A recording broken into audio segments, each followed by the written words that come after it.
भारत सरकारने देशातील शेतकऱ्यांना तसेच ग्राहकांना मोठी स्वप्ने दाखवून किरकोळ व्यापारासाठी थेट विदेशी एफडीआय गुंतवणुकीला परवानगी दिल्याने केंद्र सरकारच्या या निर्णयानिषेधार्थ देशातील सर्व व्यापारी संघटनांनी तसेच कामगार संघटनांनी आज भारत बंद आंदोलन केले। काँग्रेस सरकारच्या विदेश व्यापार धोरणांमुळे भारतात विदेशी रिटेलर कंपन्या आपले जाळे पसरवू लागल्या आहेत। त्यामुळे देशातील किरकोळ व्यापारी उद्ध्वस्त होण्याच्या मार्गावर आहेत। सरकारच्या या विदेशी व्यापारी धोरणांचा निषेध करण्यासाठी गुरुवारी संपूर्ण देशभरात किरकोळ व घाऊक व्यापाऱ्यांनी एक दिवसाचा लाक्षणिक बंद पुकारला होता। या बंदला पनवेल, नवीन पनवेल आणि कामोठामधील व्यापाऱ्यांचा उत्स्फूर्त प्रतिसाद लाभला। गुरुवारी सर्व व्यापाऱ्यांनी पनवेल आणि कामोठे येथे निषेध रॅली काढून सरकारच्या विदेशी व्यापारी धोरणांचा निषेध केला आणि तहसीलदार डॉ. संदीप माने यांना निवेदनही दिले। यावेळी व्यापाऱ्यांना पाठिंबा देण्यासाठी शेतकरी कामगार पक्षाचे जिल्हा चिटणीस बाळाराम पाटील उपस्थित होते। या निषेध रॅलीत सामील झालेल्या व्यापाऱ्यांनी सरकारविरुद्ध जोरदार घोषणाबाजी करून आपला संताप व्यक्त केला।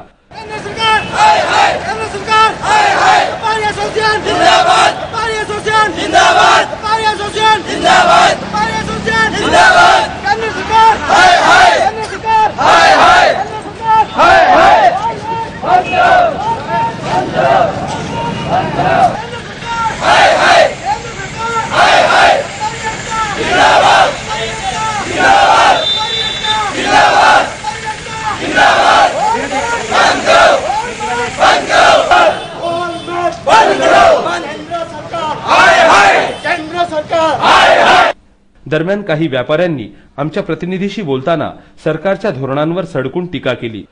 150 वर्षापूर्वी जसं व्यापारी म्हणून भारतामध्ये आले आणि राज्यकर्ते बनले त्या पद्धतीनेच हे केंद्र सरकार असा घाट घालत आहे की अशा काही बाहेरच्या कंपन्या देशामध्ये आणतील आणि भविष्यानंतर 150 वर्षापूर्वी जे घडून गेलं तोच इतिहास पुन्हाच घडेल असं आम्हाला व्यापाऱ्यांना वाटतं। एफडीआयचा मुख्य हेतू काय, फायदा काय, तोटा काय हे तुम्हाला माहिती आहे का? नक्की काय होईल त्याच्यामुळे? एफडीआय जर का आला तर ते काय होईल? एफडीआय सध्या जर आले ते सध्या इथं भारतामध्ये आले ते सध्या लोकांना स्वस्त देतील, आमच्यापेक्षा 4 रुपये स्वस्त देतील।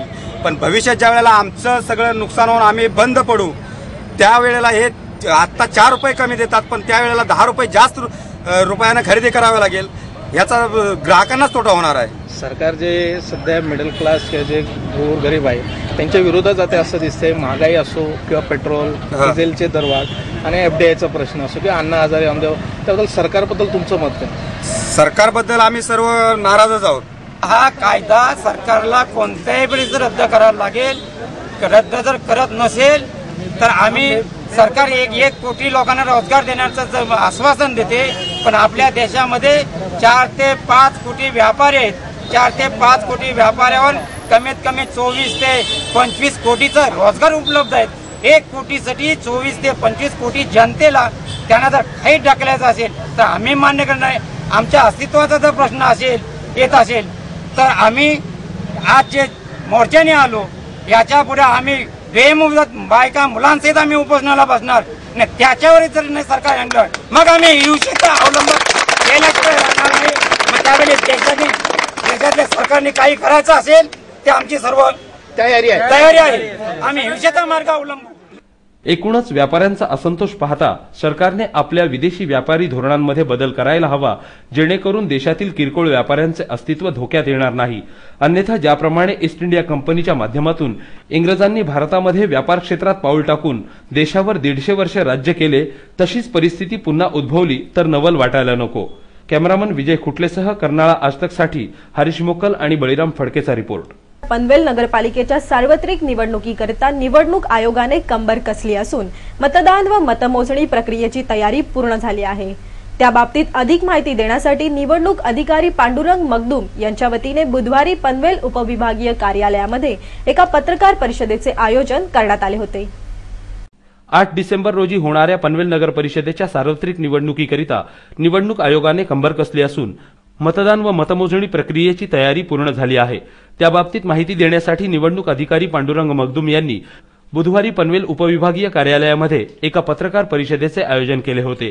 यावेळी निवडणुकीदरम्यान पोलिसांची भूमिका काय असेल, पनवेलमध्ये किती मतदान केंद्रे असतील व या मतदान केंद्रांवर तथा मतमोजणी केंद्रावर किती कर्मचारी काम करतील याबाबत विस्तृत माहिती निवडणूक निर्णय अधिकारी पांडुरंग मगदूम यांनी पत्रकारांना दिली। पनवेल नगर परिषद सार्वत्रिक निवडणूक 2011 अंतर्गत एकूण 10 प्रभागामध्ये 113 उमेदवार आता सध्या निवडून रिंगणात आहेत. पक्षीय स्थिती पुढीलप्रमाणे आहे. काँग्रेस 38, शेका पक्ष 17, मनसे 17, बीजेपी 11, शिवसेना 9, एनसीपी 9, अपक्ष 8, आरपीआय 2, अखिल भारतीय सेना 2 असे 13 उमेदवार रिंगणात आहेत. सर, प्रभागावाईज सांगायला गेले तर किती किती उमेदवार कशा प्रकारे उभे? प्रभागीय संख्या पुढीलप्रमाणे आहे. प्रभाग क्रमांक 1 18 उमेदवार, प्रभाग क्रमांक 2 12, प्रभाग क्रमांक 3 10, प्रभाग क्रमांक 4 16, प्रभाग क्रमांक 5 12, प्रभाग क्रमांक 6 8, प्रभाग क्रमांक 7 12, प्रभाग क्रमांक 8 9, प्रभाग क्रमांक 9 7 आणि प्रभाग क्रमांक 10 9 असे 113 उमेदवार आहेत. सर, मतदान यंत्रणा कशा प्रकारे राहणार आहे? किती किती प्रभागामध्ये कशा कशाने मतदान यंत्र ठेवलं जातं? प्रभाग क्रमांक 1 आणि 4 मध्ये 2 बॅलेट युनिट असतील. बाकीच्या इतर सर्व 8 प्रभागामध्ये एकच बॅलेट युनिट असेल. सर, मतदान कधी होणार आहे? त्याची वेळ कसा असणार आहे आणि मतमोजणीच्या वेळेला कशा प्रकारे होणार आहे? मतदानाची वेळ 7:30 ते 5 आहे. प्रत्येक मतदान केंद्र हे 600 पेक्षा अधिक मतदार असणार नाही अशा पद्धतीनं मतदार यादी, मतदान केंद्र आणि त्याचे मतदार त्यांना जोडलेले आहेत. एकूण मतदान केंद्र आहेत 195. मतमोजणी जी आहे ती सकाळी 9 तारखेला सकाळी 8 वाजता प्रभाग पद्धतीने सुरू होईल. 1 डिसेंबर हा दिवस जागतिक एड्स दिन म्हणून साजरा केला जातो. आपल्या देशामध्ये आजही असे लोक आहेत ज्यांना एड्स विषयी प्राथमिक माहिती सुद्धा नाही. म्हणूनच एड्स बाबत समाजात पसरत असलेले गैरसमज दूर करण्यासाठी व एड्स या विषयावर जनतेमध्ये जागरूकता निर्माण व्हावी यासाठी विविध संस्था किंवा NGO कार्यरत आहेत. 1 डिसेंबर हा दिवस जागतिक एड्स दिन म्हणून साजरा केला जातो. आपल्या देशामध्ये आजही असे लोक आहेत ज्यांना एड्स विषयी प्राथमिक माहिती सुद्धा नाही. म्हणूनच एड्स बाबत समाजात पसरत असलेले गैरसमज दूर करण्यासाठी आणि एड्स या विषयावर जनतेमध्ये जागरूकता निर्माण व्हावी यासाठी विविध संस्था किंवा NGO कार्यरत आहेत. कळंबोलीतील सुधागड एज्युकेशन सोसायटी स्कूलच्या विद्यार्थ्यांनी याबाबतीत पुढाकार घेऊन रविवारी एड्स जनजागृती विषयी एक पथनाट्य सादर केले.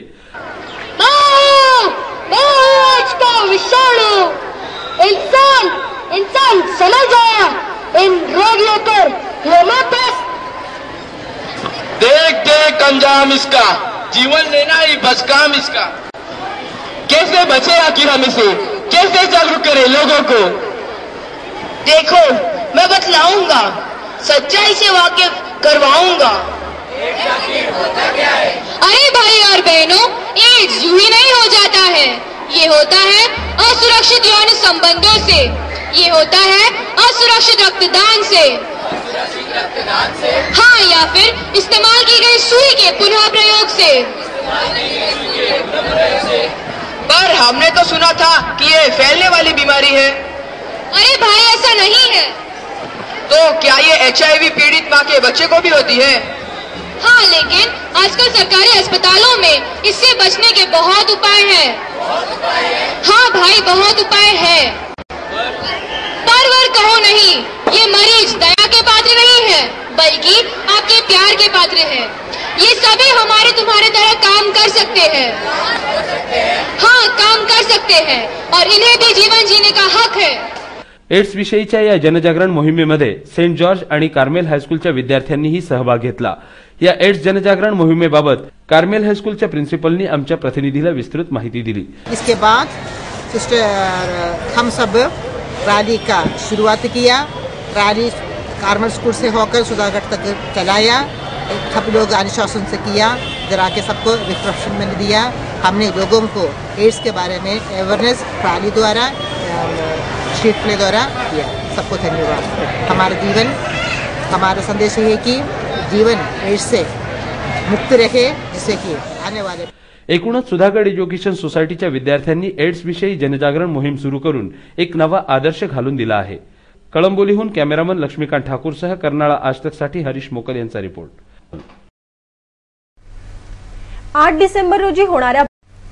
8 डिसेंबर रोजी पनवेलमध्ये पार पडणाऱ्या नगरपालिकेच्या सार्वत्रिक निवडणुकीकरता प्रचाराची रणधुमाळी सुरू आहे. या प्रचारामध्ये शेतकरी कामगार पक्ष, शिवसेना, RPI या महायुतीने आघाडी घेतल्याचे चित्र दिसत आहे.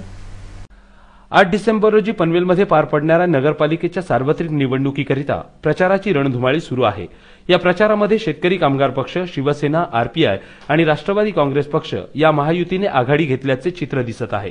बुधवारी नवीन पनवेल प्रभाग क्रमांक 10 चे महायुतीचे उमेदवार गणेश कडू, पद्मा भुजबळ, जयवंत महामुनी आणि मीरा म्हात्रे इत्यादींची निवडणूक प्रचार रॅली काढण्यात आली होती। या प्रचार रॅलीला मतदारांनी उत्स्फूर्त प्रतिसाद दिला। प्रचार रॅलीमध्ये शेतकरी कामगार पक्षाचे जिल्हा चिटणीस बाळाराम पाटील, नगराध्यक्ष तथा प्रभाग क्रमांक 3 चे उमेदवार संदीप पाटील, विभागीय चिटणीस विजय म्हात्रे इत्यादी मान्यवरांसह कार्यकर्ते आणि स्थानिक नागरिक मोठ्या संख्येने उपस्थित होते। यावेळी शेतकरी कामगार पक्षाचे जिल्हा चिटणीस बाळाराम पाटील यांनी प्रचार रॅलीमध्ये सामील झालेल्या नागरिकांना संबोधित करताना महायुतीच्या उमेदवारांना विजयी करण्याचे आवाहन केले। सार्वत्रिक निवडणुकीच्या प्रभाग क्रमांक 10 मधील महायुतीच्या उमेदवारांच्या प्रचार फेरीसाठी या ठिकाणी जमलेले प्रभागातील कार्यकर्ते बंधू भगिनी, विभागातील जागरूक नागरिक, गेल्या 5 वर्षापूर्वी ज्या वेळेस या नगरपालिकेची निवडणूक झाली, लोकांनी मोठ्या अपेक्षेनं, मोठ्या हौसेनं काँग्रेसच्या हाती या नगरपालिकेची सत्ता दिलेली होती।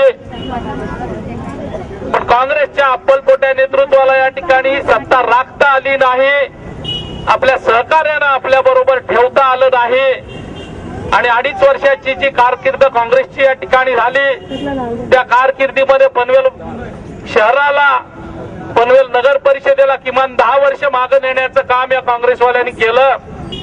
शेतकरी कामगार पक्ष, राष्ट्रवादी, शिवसेना, आरपीआय अशी आघाडी या नगरपालिकेमध्ये सत्तेवर बसल्यानंतर विकासाच्या या रथाला पुन्हा चालना देण्याचं काम तत्कालीन नगराध्यक्ष सुनील मोहोड, जयवंत महामुनी आणि आत्ताच्या काळामध्ये संदीप पाटील आणि त्यांच्या सहकार्याने केलेलं आहे।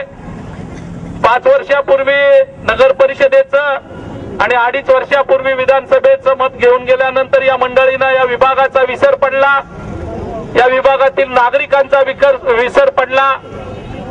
या विभागाच्या काही समस्या आहेत, काही प्रश्न आहेत, या साऱ्यांचा विसर पडला आणि आपसुक ती समस्या ते कामं मार्गी लावण्याचं जबाबदारी या ठिकाणी महायुतीच्या उमेदवारांवर आली की आपण आम्हाला संधी द्या, आपल्याला तक्रार करायला आम्ही संधी देणार नाही, अशा पद्धतीचं काम या साऱ्या पदाधिकाऱ्यांकडून करून घेण्याची व्यक्तिगत जबाबदारी या ठिकाणी घेतो।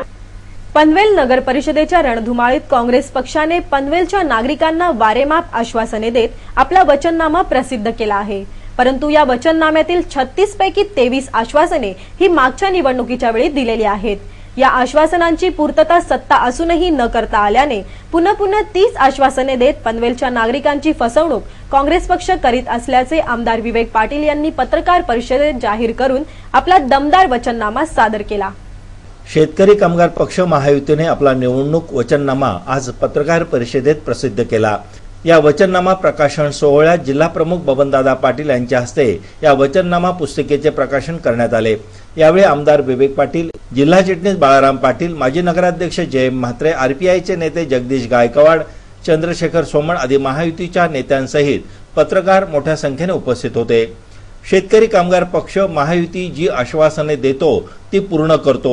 आजही पनवेलकरांना आवश्यक असणाऱ्या कामांची पूर्तता करण्याचे आश्वासन वचननाम्यात देण्यात आले असून या सर्वांची पूर्तता महायुती करेल असा विश्वास आमदार विवेक पाटील यांनी यावेळी व्यक्त केला। शहरामध्ये जे रस्ते वारंवार खराब होतात, हे वारंवार रस्ते जे खड्डे पडतात ते पडू नये म्हणून पनवेल शहरामध्ये रस्ते काँक्रीट करण्याचा आम्ही महत्वाकांक्षी कार्यक्रम हाती घेणार आहोत। तसा आम्ही आत्ताच हाती घेतलेला आहे। 14 कोटीची तरतूद त्या ठिकाणी करून त्यातले 2.5 कोटी 31 मार्च पर्यंतची तरतूद करून आपण हे रस्ते काँक्रीटीकरण करून पुन्हा पनवेल शहरामध्ये रस्त्यावर खड्डे पडू नये यासाठी प्रयत्नशील राहणार आहोत।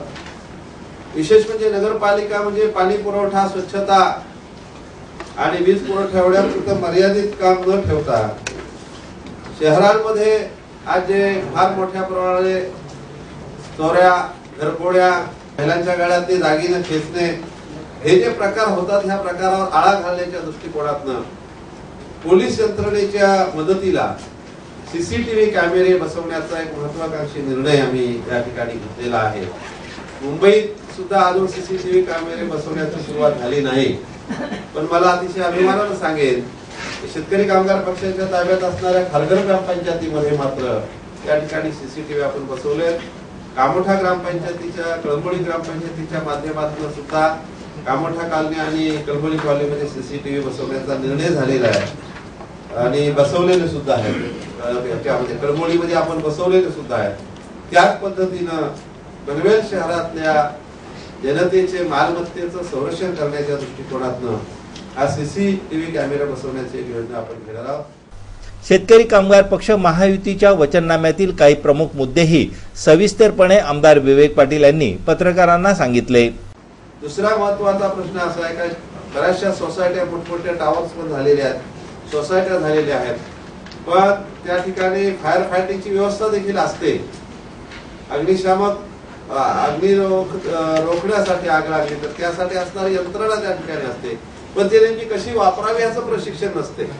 मध्यंतरी आपण खांदा कॉलनीमध्ये बघितलं का तिथे सगळी व्यवस्था होती त्या टावर मध्ये, पण वापरायची माहितीच नव्हती तिथल्या लोकांना. त्याच्यामुळे त्या ठिकाणी फार मोठी आग लागली, 14 माळ्या आगीचं हे झालं. त्याच्यामुळं नगरपालिकेमार्फत फायर फायटिंग आणि अग्नी सुरक्षा व उपकरणाचा वापर याचं प्रशिक्षण देण्याचं आपण या जाहीरनाम्यामध्ये, वचननाम्यामध्ये आपण सुचलेलं आहे. याबरोबरच या वचननाम्यात पनवेलकरांच्या पिण्याच्या पाण्याचा प्रश्न कायमस्वरूपी सोडण्यासाठीची दीर्घकालीन उपाययोजना, शैक्षणिक, शहराची ड्रेनेज व्यवस्था, रस्त्याच्या काँक्रिटीकरणाचा प्रस्तावही मंजूर केलेला असताना ते पूर्ण करू असे काँग्रेसने त्यांच्या जाहीरनाम्यात नमूद करताना अशी अनेक कामे जी महायुतीने सुरू केली आहेत, काही कामांची प्रक्रिया पूर्ण झालेली आहे असे सारे कार्यक्रम काँग्रेसने उचलेगिरी करून त्यांच्या जाहीरनाम्यात समाविष्ट करण्याचा प्रयत्न केला असल्याची माहिती आमदार विवेक पाटील यांनी दिली. पहिल्यांदा 14 कोटीची तरतूद आपण केलेली आहे. त्या 14 कोटीच्या तरतुदीमध्ये 31 मार्च पर्यंत, ह्या चालू वर्षाच्या 31 मार्च पर्यंत आपण 2.5 कोटीची तरतूद रस्त्यांना केलेली आहे आणि बाकीची पुढच्या आर्थिक वर्षामध्ये आपण करणार आहोत. आणि त्यासाठी विविध कसे फंड्स येतील या संदर्भामध्ये आपण ह्या ठिकाणी आमच्या जो वचननामा आहे त्याच्यात ओन फंड्स कसे तयार करणार याची सगळी माहिती आम्ही दिलेली आहे. एक गोष्ट, आणि ह्या कामात सुद्धा रस्त्याचे खड्डे जर काँक्रिटीकरण करून घेण्यासाठी काँग्रेसचे वचननामे 2006 साली पण त्यांनी घातलं होतं, 2011 साली पण त्यांनी घातलंय. पण जेव्हा हा विषय कन्सल्टंटचा विषय आला आणि त्यासाठी जेव्हा नगरपालिकेची बैठक ठेवण्यात आली, त्या बैठकीला काँग्रेसचे नगरसेवक गैरहजर राहून त्याला ह्या योजनेलाच विरोध करण्याचं काम त्यांनी केलेलं. झोपडपट्टी पुनर्वसन व नियंत्रण, प्रदूषण, पर्यावरण व उद्याने विकास, स्वच्छता, युवक कल्याण, आरोग्य, सामाजिक, महिलांचा विकास, राष्ट्रपुरुषांच्या स्मारकांची निगा, तलावांचे सुशोभीकरण इत्यादी सर्वच विषयांवर सदर वचननाम्यात सविस्तर चर्चा करण्यात आली. शिवाय नगर परिषद हद्दीत असूनही सिडकोच्या अधीन असणाऱ्या नवीन पनवेल व खांदा कॉलनीतील समस्या व ते सोडवण्याचे उपाय, रेल्वे प्रवाशांच्या असणाऱ्या व्यथांचा व उपायांचा परामर्श या पत्रकार परिषदेत घेण्यात आला. पनवेलला देरंग धरणातून पाणी नेलं की थेट बिल्डिंगच्या पहिल्या 4थ्या मजल्यापर्यंत जुन्या बिल्डिंग होत्या तिथपर्यंत पोहोचायचं. त्याच्याच वरती एक त्या ठिकाणी हौशाची वाडीचं धरण आहे, जे जिल्हा परिषदेचा पाझर तलाव आहे. त्याचं आम्ही त्या ठिकाणी जलसंपदा खात्याकडनं पालकमंत्र्यांच्या माध्यमातून त्याचं संपूर्ण एस्टिमेट केलेलं आहे आणि ते मोठं धरण बांधून पनवेल शहराला जो पाणी पुरवठा आहे तो पुरेसा पाणी पुरवठा होईल. 35 MLD पाणी त्याच्यातनं पर डेला आपल्याला पुरेल एवढं पाणी पुरवठ्याचं मोठं धरण आपण जलसंपदा खात्याकडनं. आंबेडकर भवनाचा मुद्दा हा सगळे त्याच्यातले अडथळे शोधून दूर करण्यामध्ये आम्ही यशस्वी झालेले आहोत. जर जयंत म्हात्रेंच्या सत्तेनंतर पुन्हा आमची युतीची सत्ता आली असती तर आज आंबेडकर भवन आपलं बांधून पूर्ण झालेलं दिसलं असतं. काँग्रेसवाल्यांनी ते अर्धवट ठेवले आहे, पण तरीही आम्ही त्याच्यातले सगळे अडचणी दूर करून शासनाची मंजुरी असेल, टेक्निकल सँक्शन असेल, टाउन प्लॅनिंगची मंजुरी असेल, टेंडर असेल, हे सगळं पूर्ण करून आम्ही वर्क ऑर्डर दिली. कर्नाळा आजतक बातमीपत्राबाबत आपणास काही सूचना करायची असेल, काही माहिती द्यायची असेल किंवा जाहिराती संदर्भात तर आम्हास संपर्क साधा. आमचा पत्ता आहे संपादक रमेश भोळे, कर्नाळा आजतक कार्यालय, गेट नंबर 2, गाळा number 9A, Karnala sports academy Panvel. आमचे फोन नंबर आहेत 9323 855 055 किंवा 9970062185 आणि आमचा ईमेल आयडी आहे karnalaajtak@gmail.com. शेवटी पुन्हा एक नजर टाकूया आजच्या काही ठळक घडामोडींवर.